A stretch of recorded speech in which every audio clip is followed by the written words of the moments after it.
Well, hello everybody and welcome to Jeff's Baking Blog. Today I'm going to make a very simple recipe, and it's for Hevva Cake or Hevva Cake, which is a traditional Cornish recipe for a baked good, which was often baked for the arrival home of the Cornish fishermen who'd been out catching pilchards and such like. And I've seen various recipes. Some have some spice in, some don't. Some use currants, some use raisins, some use sultanas, or a combination of those, and with some chopped mixed peel in. Very, very easy. I'm just going to use sultanas and chopped peel. That's what I like. And then some mixed spice as well. And before we start, we preheat the oven to 180 degrees Celsius, 160 Celsius with a fan, 350 Fahrenheit, and line a baking tray with some parchment paper or a silicone mat. So I'll go on to the ingredients. And for the Hevva cake, I have 350 grams, which is 2 1/3 cups, based on scooping packed flour into a 250 milliliter cup of plain flour. I have 8 grams, 2 teaspoons of baking powder, 150 grams, 10 2/3 teaspoons of unsalted butter, 100 grams, half a cup of caster sugar, 200 grams, 1½ cups of sultanas, but as I said, you could use raisins or currants or a combination of those.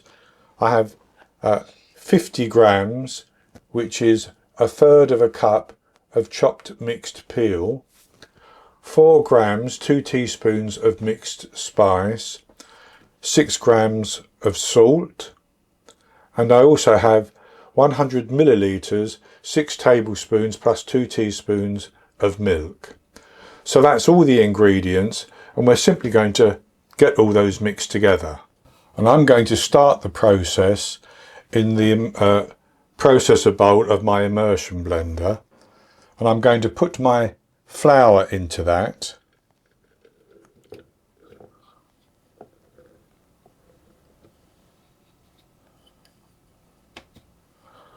And then I'm going to add on to the top of that the mixed spice and the salt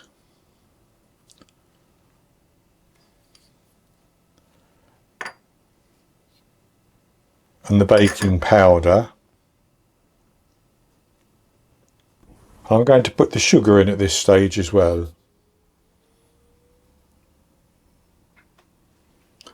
And then I'm going to just give those a quick pass or two, just to get those mixed into each other. Now I should say you can do the whole recipe by hand, it's very easy. This is just a little bit quicker.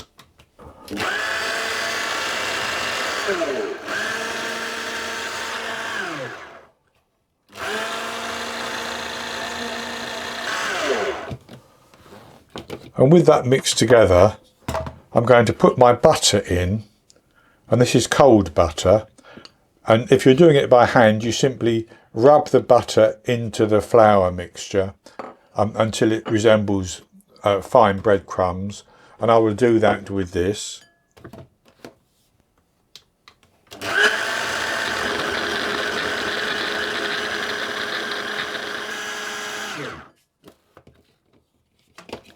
And that's good like that. So then I'm going to put that into a bowl.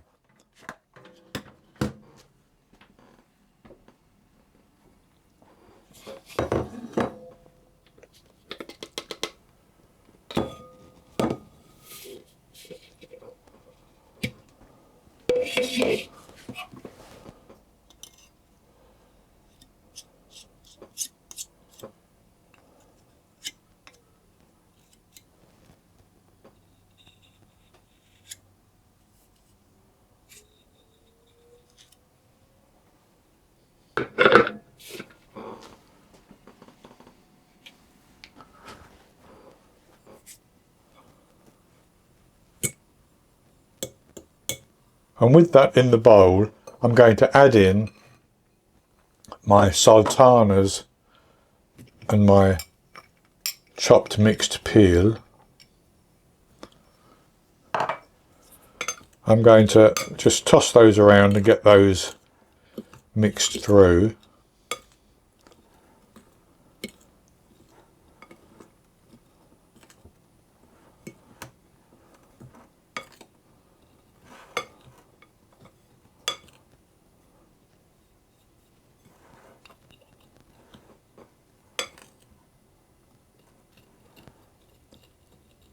And then I'm going to pour in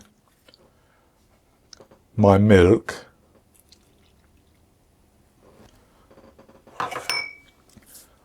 and I'm going to stir that and get that milk coating the flour. And it may look a bit dry, but we will use hands to squeeze it together.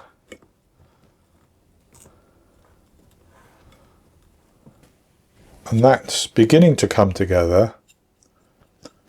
So I'm going to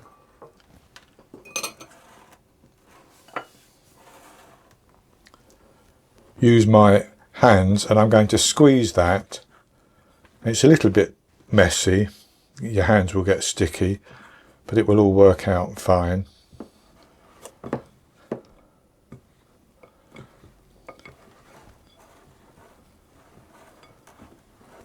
And that looks to me as though that's come together quite nicely.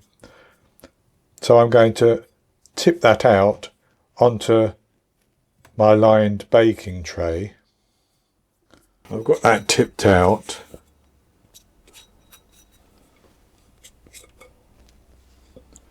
And I'm going to pull that together and give it a bit of a squeeze, because I can see a couple of drier areas.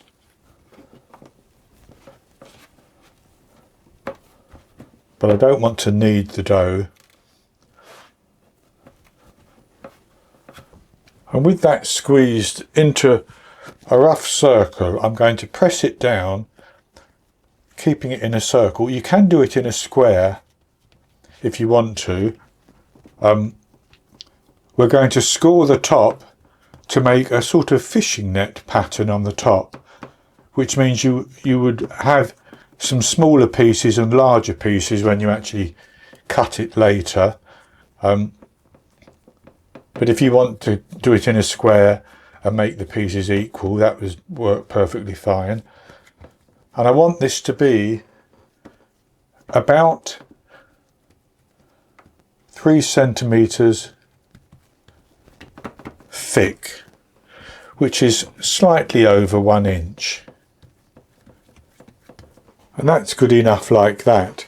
So then I'm going to take a knife and I'm going to score a crisscross pattern, as I mentioned.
Like that, and you can do them as thick as you want, making smaller or larger pieces as you wish.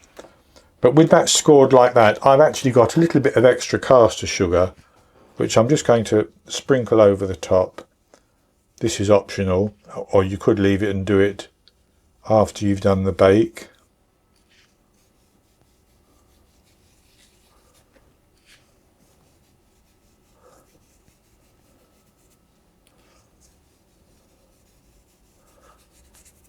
That's good like that.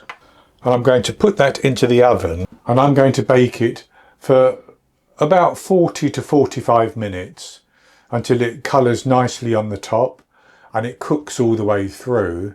And then once it has baked, I'm going to take it out of the oven and leave it on the tray for at least 10 minutes before I transfer it to a wire rack to cool. And once it's cooled down, I'll come back and show you the results and we'll have a taste.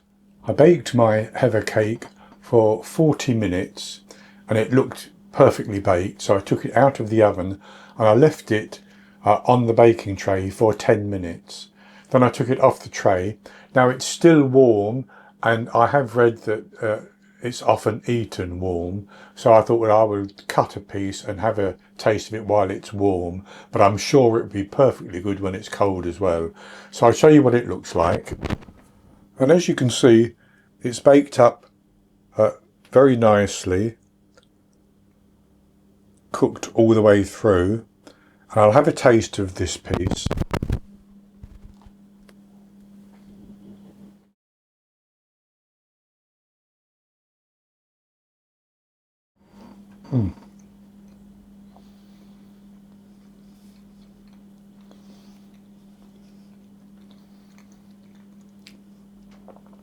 That's very, very good. Has a lovely soft texture on the inside, slightly firmer on the outside. I can get the warmth from those spices. You could use more spice if you wanted to, but I get the warmth of those spices and that fruitiness from the chopped peel and the sultanas. Very good warm, and I know it'd be quite good cold as well. Similar in texture, I suppose, to a scone, and a little bit similar, but I suppose to some a cross perhaps between shortbread and a scone. So that's going to be it for this recipe. I hope you've enjoyed it. If you have, please give me the thumbs up below and click to subscribe to my YouTube channel. In the top right hand corner of the screen there'll be an eye that you can click on, and that will take you to a link for the recipe, and I'll put a link below the video as well. And I'll be back with another recipe in the very near future. So until then, happy baking.